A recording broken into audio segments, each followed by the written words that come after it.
Welcome to வெந்தே kitchen. இன்றைக்கி நம்ம வீட்டிலையே சூப்பரான ஆரோக்கியமான ராகி சாக்லேட் ஸ்டீம் கேக் எப்படி செய்கிறதுன்னு பார்க்க போகிறோம். இது செய்கிறது ரொம்ப easy.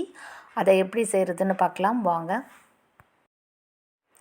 Ragi choco steam cake செய்கிறதுக்கு முதல்ல நம்ம ஒரு பவுலை எடுத்துகிட்டு அதில் 3/4 கப் அளவுக்கு நாட்டு சக்கரை, ப்ரௌன் சுகர், 1/4 கப் அளவுக்கு refined oil, sunflower refined oil, வாசனை இல்லாத எண்ணெய் எது வேணால் சேர்த்துக்கோங்க.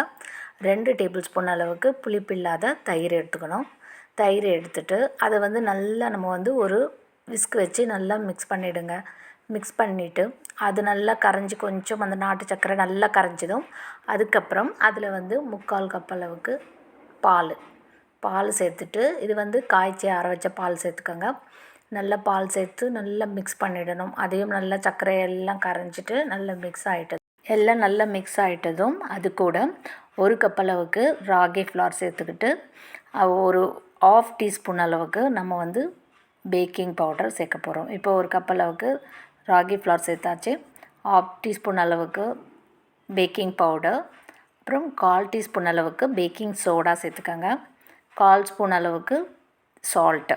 இது எல்லாத்தையும் சேர்த்துட்டு நல்லா மறுபடியும் விஸ்க் வச்சு நல்லா மிக்ஸ் பண்ணிக்கிட்டே இருக்கணும். நல்லா மிக்ஸ் பண்ணிவிட்டு அதுக்கப்புறம் நம்ம ஒரு 1/4 கப் அளவுக்கு கொக்கோ பவுடர் சேர்த்துட்டு அதையும் நல்லா மிக்ஸ் பண்ணிடணும்.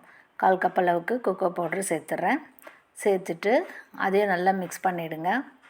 மிக்ஸ் பண்ணி விட்டுட்டு அது கூட நம்ம டார்க் சாக்லேட், அதுக்கப்புறம் நட்ஸு இதை சேர்த்துட்டு நல்லா மிக்ஸ் பண்ணிடணும். இது சாக்லேட் கேக், ராகி ஃப்ளார் சாக்லேட் கேக்குன்றதுனால இது கூட கொஞ்சம் சாக்லேட்டும் நட்ஸும் சேர்த்துருக்கணும்.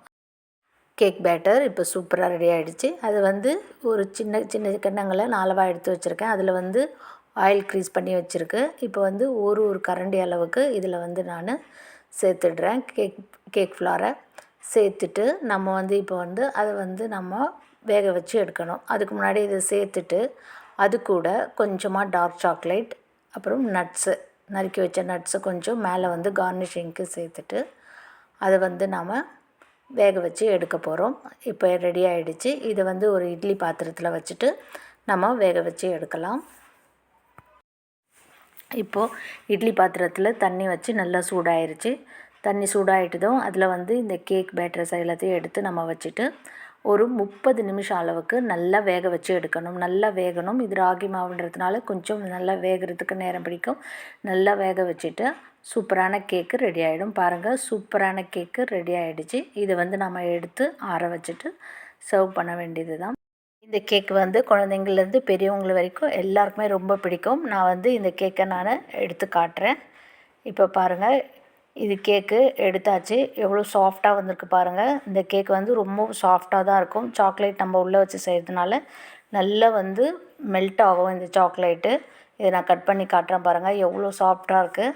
இந்த கேக்கை நீங்கள் வீட்டில் எல்லோரும் ட்ரை பண்ணி செஞ்சு பாருங்கள். இந்த டிஷ் உங்களுக்கு பிடிச்சிருந்தால் லைக் பண்ணுங்கள், ஷேர் பண்ணுங்கள், மறக்காமல் சப்ஸ்கிரைப் பண்ணுங்கள்.